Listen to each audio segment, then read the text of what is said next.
Thank you, Dr. Timothy, and good morning to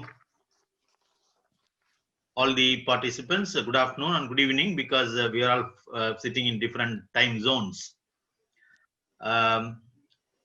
It's my pleasure to present a paper on the opportunities and challenges in small ruminant production in India in this global symposium on Commons Without Borders, Global Multi-Scale Ecosystem Frameworks, which is being organized to commemorate the World Commons Week observed by the International Association for the Study of the Commons. It's really a good time that we are meeting here.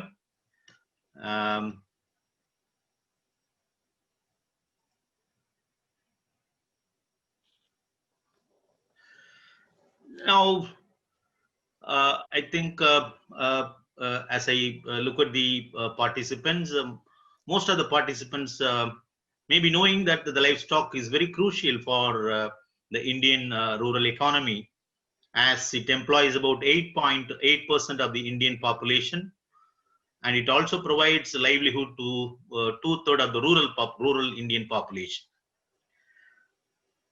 And as you all may know or may not know, India has vast livestock resources in the world. It has world's highest livestock population, about 536 million, and India ranks first in the buffalo population, second in the goat population, third in the sheep population, leaving alone the fifth poultry and second largest poultry market in the world. Also, livestock offers 4.11% to the GDP of the country and 31.25% to agriculture GDP in India. To tell that the 15% of the rural households rear small ruminants in the country, and more than 70% of the sheep and goat reared by small and marginal farmers and also landless laborers. This indicates the close association between the rural poor and the small ruminants.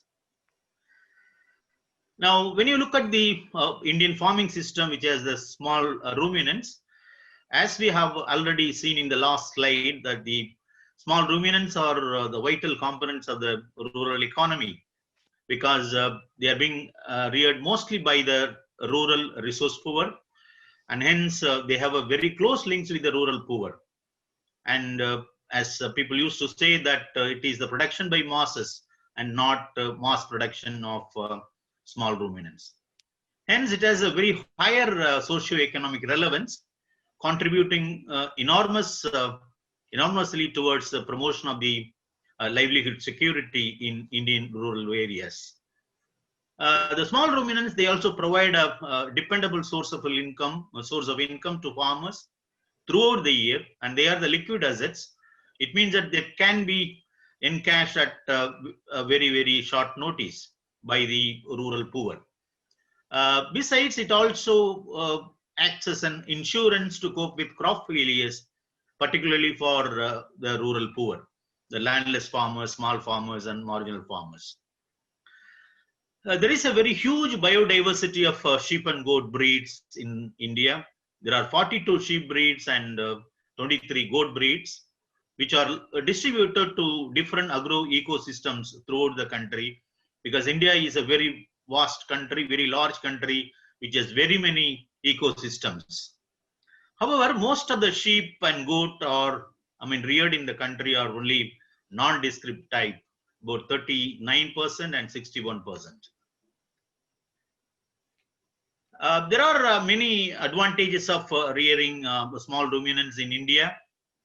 We see that they are the efficient converters of low quality forages into high quality proteins. They are the easy adapters to differing climatic situations. Although the country is having differing climatic situations, you can see the small ruminants everywhere in the country. In addition, they also possess preferable qualities like early maturity, very high disease resistance when compared to the large ruminants, and better marketability. They are they are known for their prolific breeding, high fecundity and high fertility, and hence they multiply very faster. And practically there are no religious taboos against the consumption of sheep meat, that is mutton, and goat meat, that is called as chawan. So these meat are most preferred in India rather than beef and pork.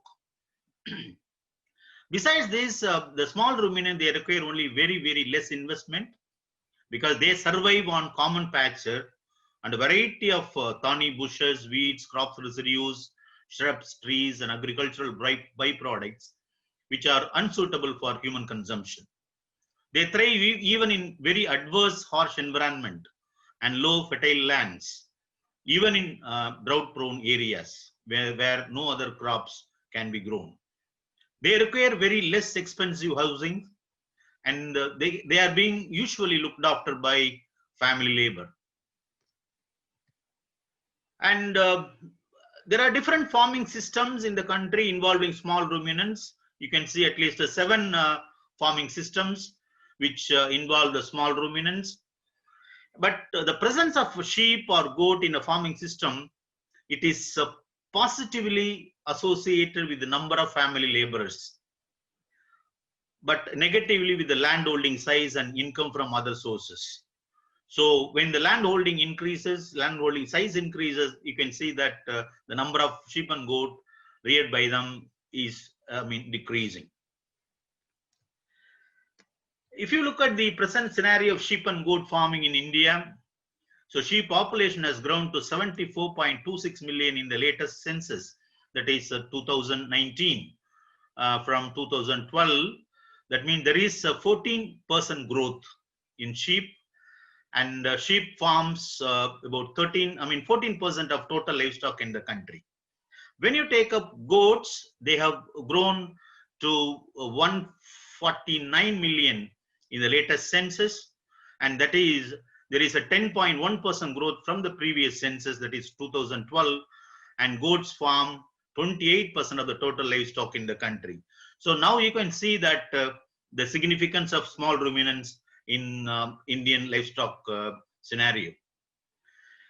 Now, the rising per capita income, changing food habits, growing urbanization, and unfolding globalization, all these factors boost the demand for high value livestock products, especially meat. So responding to these market signals, small ruminants production system slowly moving from extensive and to semi-intensive, but not definitely intensive, but to at least semi-intensive. But there is much more to do in this direction. So development of small ruminants ensure not only rural development, but also rural women empowerment, because the family labor, women and children, they are the ones who look after small ruminants. So these labor will be there otherwise idle. Now you just look at this population, small ruminant population growth in India over years from 1951 to this year 2019, various census year. Now you can see that both sheep and goat are increasing, but you can see that there are some the yellow colored cells where there is a slight decrease in both sheep and goat, but especially in sheep in 1972, 87, and then 2012. But you can see that in 1982 and 2007, there is a very high positive growth in these populations. But overall, you can see that both sheep and goats population in the country have been increasing. Now we try to forecast the sheep and goat populations using different models. So using Brown exponential smoothing model for sheep, and then ARIMA 110 model, because they were the good fits. And then we try to compare the actual and predicted populations, both sheep and goat. You can see in 2021 that the actual numbers in sheep and also goat will exceed the predicted number. So it may be so in the future also. It means what actually, so you are not able to correctly predict this one. Actually, the actual population of both sheep and goat are more than the predicted ones. Now, populations of both the sheep and goats, they are to grow faster in the future, as we have seen in the last slide, probably due to the farmers' preference in rearing them for their ability to sustain even in marginal lands. So goats, especially, they continue to grow in number despite limited development programs. This particular fact needs mention, because unlike sheep, for sheep there are many development programs available in the country, but for goats there are very, very limited number of programs because of the fact that goats have been made a scapegoat in the process of environmental degradation. Maybe in fact it may not be true. And besides that, the chawan, that is the meat of the goat, is the most preferred meat in the country, more than the mutton. These high growths ought to be aptly exploited for better income and employment to the rural poor. But very unfortunately, it is not like that. And then the local consumption is also not increasing, and export possibilities also not increasing. So the numbers are increasing, the production is increasing, but the outcome is not increasing. That means the income to the farmers is not increasing. So there is a huge responsibility to ensure high productive germplasm, more of high quality feed and fodder, removing market imperfections and offering better health coverage so that the farmers, rural poor farmers, benefit from the small ruminants. Now just look at this growth of meat production. This one, not restricted to small ruminants alone, but meat production, all the meat, beef, pork, everything. Now you just see it was only 1.9 in 98-99, 1.9 million ton. Now it is 8.1. So with this figure, India remains the 6th largest producer of meat in the world, but still it is not able to export meat to other countries. And out of this, 21% coming from sheep and goat. And this is a quantity of meat produced in 2009 by, species wise. You can see the contribution of goat and sheep. So 1 million ton of goat meat, and then 0.7 million ton of sheep meat, that is mutton. Now the projections of demand and gap for meat. Now we have projected the demand for meat in two ways. One is economic demand and nutritional demand. Economic demand was calculated taking the expenditure elasticity of demand of 1.06, and then nutritional demand, as per the ICMR, Indian Council of Medical Research, recommended level of 30 gram of meat per person per day. Now we have estimated the demand and then compared with the supply. Now you can see that, so we will be able to meet the economic demand, but not the nutritional demand. So nutritional demand, it's in negative side. Okay, there is a deficit, but it is likely to go on decreasing. So the gap, we are trying to fill it up. So in 2051, it will be maybe only 6.7 million ton, but now it is 15 million tons. Now, what are the potentials and opportunities? The potentials are very abundant, but they are yet to be tapped. So most of the rural poor depend on small ruminants for their sustenance and livelihood. So unless they are provided adequate input supplies in terms of fodder resources and removed from the clutches of the exploiting middlemen, their survival would remain unsure. So income from sale of live animals and increment in flock inventory is very significant during immediate cash needs. So the share of income from small ruminants to total, it ranges from 49 to 85% among the rural households, with the other being the income from wages or to the labor. So the employment to the otherwise idle family labor is offered by the small ruminants. So India has an abundant supply of meat, but yet meat processing industry still to emerge in a desirable way. So the entire chain of meat production, from clean meat production to bulk frozen meat, chilled meat, packaged meat, and ready to eat processed meat products, they are all in a big fix. So entire chain is in a big fix. So because though the poultry industry made considerable progress developing and marketing of value added products, meat from small ruminants, they are yet to achieve this. Indian meat industry catching pace on the global front as it now exports both frozen and fresh chilled meat to more than 60 countries, but the quantity is relatively lower. The major item of meat exported is only buffalo meat, which is accounting for 97% of the total meat export from India. The major markets for sheep and goat meat are only UAE, Iran, and Jordan, not any other countries. So more countries would import sheep and goat meat from India only we address the food safety concerns. So that is an important thing that we need to do.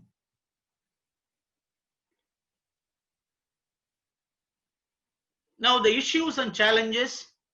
So there are so many opportunities, but there are many issues and many challenges in small ruminant production system in country, because the production system is very, very traditional, and we find disorderly farm management practices, so which has flawed the image of the Indian meat industry.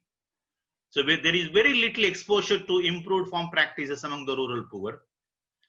There is lack of good quality breeding rams and bucks, so resulting in continuous inbreeding. So maintaining a breeding ram or buck, it is not economically viable in small flocks. So majority do not have any structure to house their sheep and or goats. There is no housing. So just some kind of sheds inside or adjacent to their huts without any provisions to, house the lambs or kids. So highly congested housing practice. So that results in high disease incidence and mortality. Moreover, 85% of the labor is used only for grazing the animals.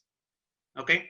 So use of CPRs, common property resources, for grazing and common ponds for watering all lead to parasitic infestations.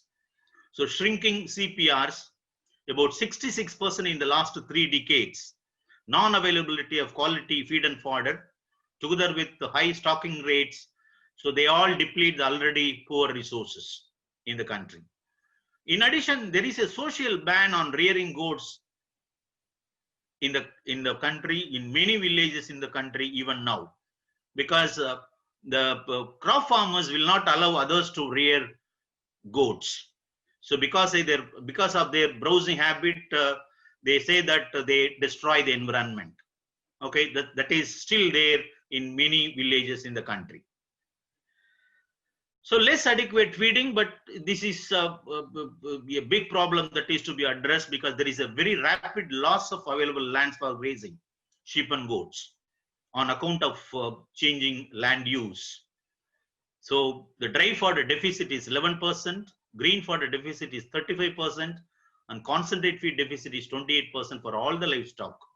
Small ruminants are the worst affected because of the green fodder deficit. So there is no planned feeding. So the farmers depend wholly on grazing for feeding their animals. Small ruminants. Concentrates are seldom given. So common grazing lands deteriorate quantitatively and also qualitatively.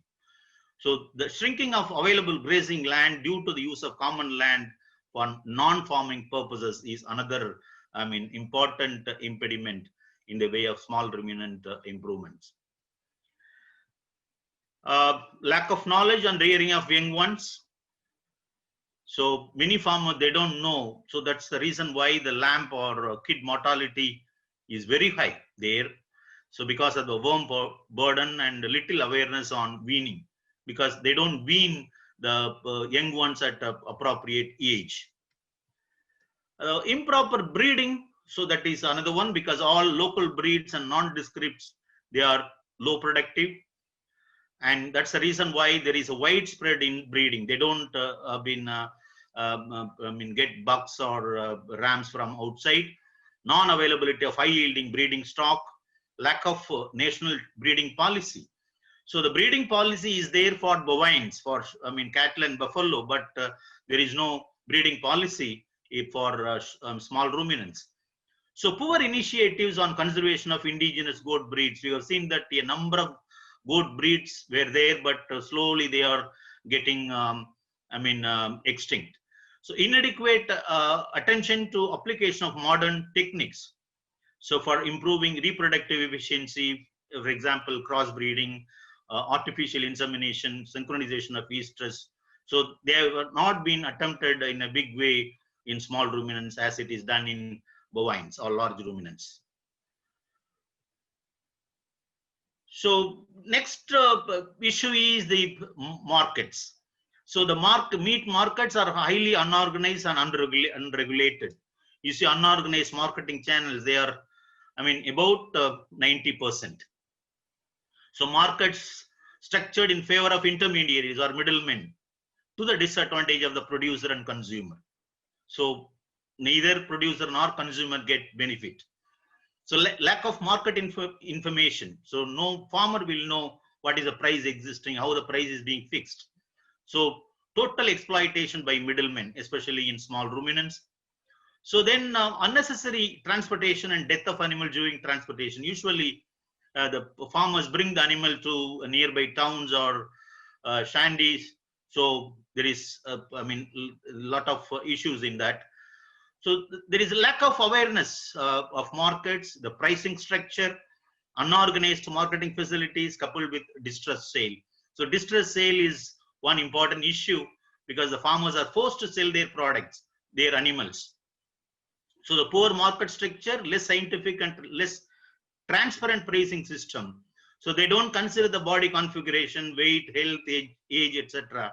So individual animals are not considered. They just buy a group of animal based on something. Okay, so that's the thing. So there is a very, very poor bargaining power among the farmers. So they are being forced to sell the products. So what is called a distress sale, selling even before animals reach marketable age or weight. So 86% is happening like that. Okay, so not before. if the marketable age is 7 to 10 months, farmers are forced to sell even before that. So to meet the immediate household expenditure, farmers do that, even for food, education, for buying books or paying the school fees, for meeting the health expenses, to repay the loans from the local private money lender, festivals, the social ceremonies. So for all these things, farmers are forced to sell their products. Now, this inadequate slaughterhouse hygiene measures, most of the slaughterhouses are devoid of basic amenities. Slaughtering and carcass dressing processes performed in open areas in highly unhygienic conditions. Mechanisms for slaughterhouse regulations are ineffectual and the institutions are largely under-resourced. So nobody bothers about that. And there is a lack of surveillance of meat-borne diseases also. So the meat marketed with little or no veterinary inspection. Although there is a veterinary officer in every town near he is supposed to inspect the meat animals, slaughtered at the slaughterhouses. There is always some kind of malpractice. So the fresh meat sold in insanitary retail outlets leading to contamination. So chances are that raw meat harboring several pathogenic microbes, making meat a risk for human health.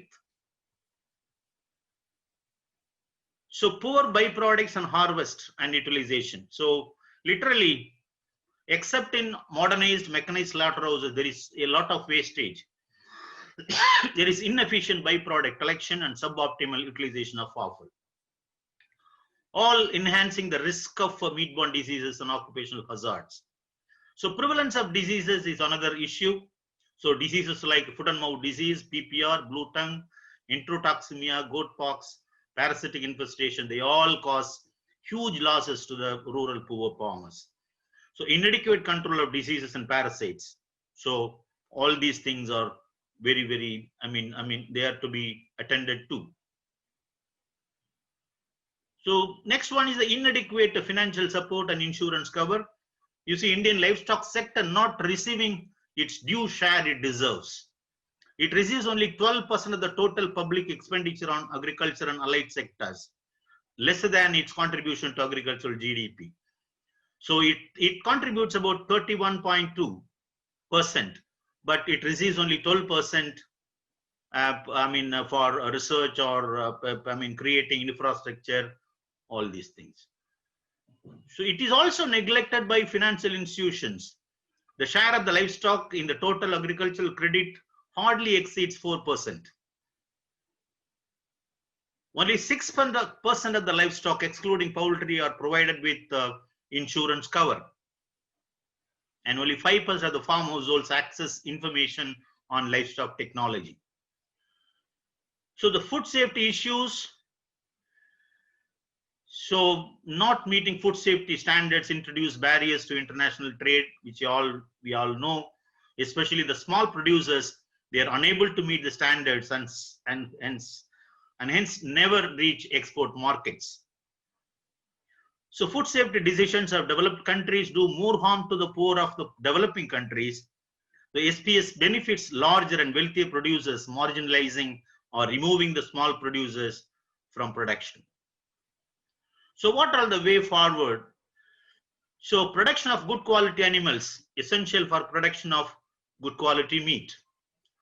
So we need to form farmers cooperatives and farmer producers organizations which can play a major role in production and marketing of quality animals. Sorry. And I think these are all the two. I mean, this is one aspect which has been stressed by the government of India now in the ambitious plan of doubling the farmers' income, forming farmer producers organizations. So it is necessary to establish modern slaughterhouses. That is one thing. And then, so we need to maintain food safety standards at all stages of production. So processing, packaging, storage, marketing, all.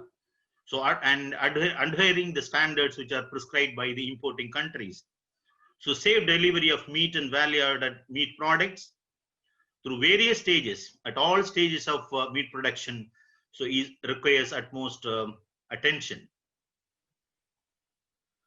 So meat processing and value addition are the key to the prosperity of the meat industry, but that is not being undertaken except a very few private players.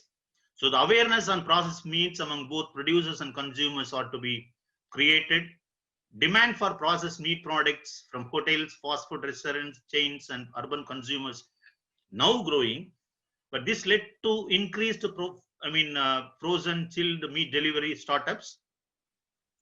So, but 65% of the Indian population is less than 35 years old now, majority of whom are exposed to global media and malls, which results in increasing demand for food hygiene. Hence, value addition is to be a part of the meat value chain. Over the past 6 decades, the country has witnessed very many revolutions, green, white, yellow, and blue revolutions. Now it's time to realize that one more revolution, that is red or pink revolution for improving meat production. Another important thing and most important thing is that the regeneration of the common property resources and wastelands to meet the grazing needs of the small ruminants, because small ruminants depend only on these resources. So improving CPRs by reseeding with the perennial grasses, developing fodder trees and agroforestry may be thought of. Promoting semi-intensive, if not intensive, at least semi-intensive production system for both the species is the need of the hour. So we need to popularize improved farm management practices in all aspects. And then we need to design and implement disease control, prevention programs, especially for FMD, PPR, blue tongue, enterotoxemia, goat pox, etc. I think government has started now a new program that is that's going to cover foot and mouth disease and brucellosis to eradicate FMD and brucellosis in 2030. So that's a thing that has been started now. So that's a welcome sign that this has come.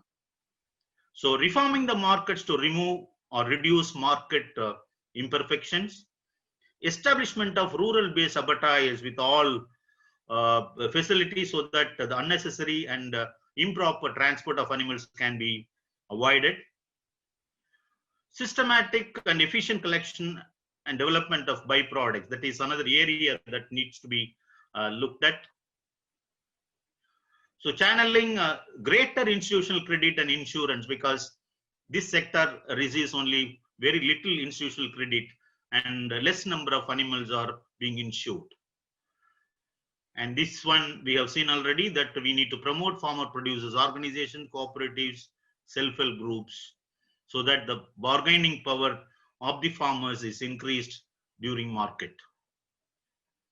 So manure management, both the manure obtained from both the small ruminants are rich in nutrients. So the technologies are to be promoted for better value addition, storage and utilization.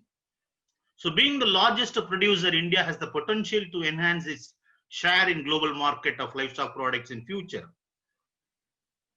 So prioritize funding, not only for reducing animal diseases at farm level, but also developing stringent procedures to meet SPS standards. So taking efforts to meet food safety standards even at small farms to remove barriers to international trade should be taken up. So benefits of food safety decisions and SPS measures should not marginalize or remove small farmers of developing countries from production. So thank you for your patient hearing. Thank you very much.